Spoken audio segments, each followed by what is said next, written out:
The Shepherds of the Sunstone. The Sunstone Saga, Book 1, by Nicolin Odell. Simon held his breath.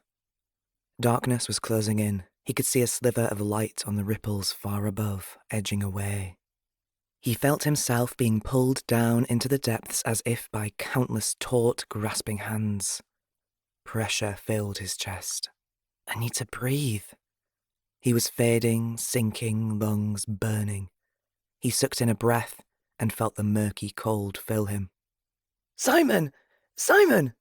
Simon's wife clenched her hands and pounded her fists onto his chest. Gods, why are you drowning in bed? Another thud of her hands. He coughed, spewing up muck. A fit of wet heaves as he rolled onto his side. What in all the hell's happened, Simon? Saudette asked, her eyes watering. Inhaling profoundly, Simon said, I dreamt I was drowning. He let out a long sigh of relief. Remind me to avoid swimming for the foreseeable future, my dear wife. He rolled onto his back and gave a wry smile. She burst into tears and began sobbing. He slowly sat up and put his arms around her. It's all right, I'm all right. They held each other. After a long moment, he took her head and looked at her. Her short black hair was messy, her bangs hanging over her dark brown eyes. Her lips were a deep mulberry. The double-looped golden rings on the right of her small nose matched his own. He caressed her cheek. Her warm brown skin was soft. By Hetra, the goddess of love, she is beautiful, he thought. Saudette had stifled her sobs by this point, and her eyes darted down to Simon's lips, then back to his eyes. He gently moved his hand from her cheek, around her ear and neck, slowly guiding their lips together. Ryan nervously brushed back his shoulder-length blonde hair. And what was the source of this disturbance? This man, Saudette waved a hand toward the hulking man and paused, tilting her head. Do you have a name? Name?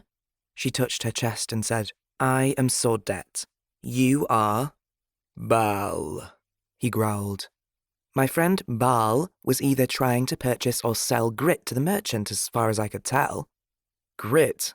Where is it? The lieutenant stared intently at Baal. A merchant, you say? What was his name? A description, perhaps? Can't you say anything other than your name? Ryan rattled out questions sporadically. Baal grunted. Home. Go. Unlikely, Ryan muttered with a sigh. Take him. Lock him up for now. Charge him with possession of illegal alchemical substances. He nodded to the guard still at the man's side. As the guard moved to restrain Baal, the large man roared, Home! Bretna! Hata! He twisted out of the guard's grip, then charged. The guard stood there stunned, only having time to put his hands up in terror.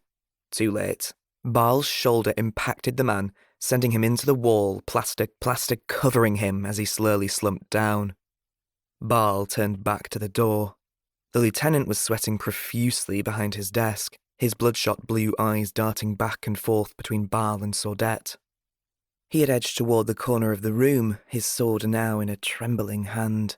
Saudette stood in front of the only exit. Gods, I wish the captain were here to see this. She shrugged. Oh well. Why did you not restrain him properly? She heard Ryan shriek. Saudette dropped her spear. The cramped office would hinder her weapon use. Baal gave a toothy, bearded smile, then, like a bear, charged again. Nor carried a massive piece of iron inset lumber in both hands. As the nomads closed in, he rushed them. The first raised his scimitar, defending himself from Nor's two-handed swing of the hardwood. Simon could hear the resounding clash of metal and watched as the scimitar flew to one side. Then, the lumber came up under the man's chin with a thud. The nomad took a precarious step back, then crumpled into a heap. The second man had come up behind Nor as he had finished his strike. A deadly slice of the scimitar flashed toward Nor's neck. Nor ducked and spun, the lumber arcing in a massive sweep connecting with the man's legs. Bones snapped. The man screamed. Nor stood over the man, lifting the wood high over his head in both hands. He crunched the butt end into the man's face. Blood sprayed, the screams abruptly cut off. Another sickly thud. Thrice. Nor slowly turned toward the golden-clad rider. The pulp of the dead man's brains and skull scattered everywhere, an eyeball rolling into the mud. "Enough!" the golden-clad figure commanded, raising his hand. 3 riders pounded past their leader, bolus soaring out at Nor. He blocked one of the bolus as it wrapped around the lumber, but he could not fend off so many at once. One of the stones spun and collided with Nor's head, and he fell to the ground. Kiana opened her eyes. It was pitch black and cold. Her body was shivering from the drop in temperature. Night had come to the burning sea. She pushed herself to her hands and knees, wincing with pain in her left arm. It was too dark to tell if she was still bleeding. She figured, since she did indeed wake up, she was not at risk of dying from blood loss. She should keep moving, keep making distance away from the valley. Using her sword as support, she struggled to her feet.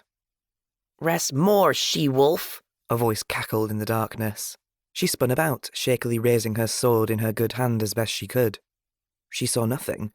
No glowing yellow eyes, no dark shapes looming over her. "Truly, you should rest more, or you will be dead," a sibilant voice said matter-of-factly.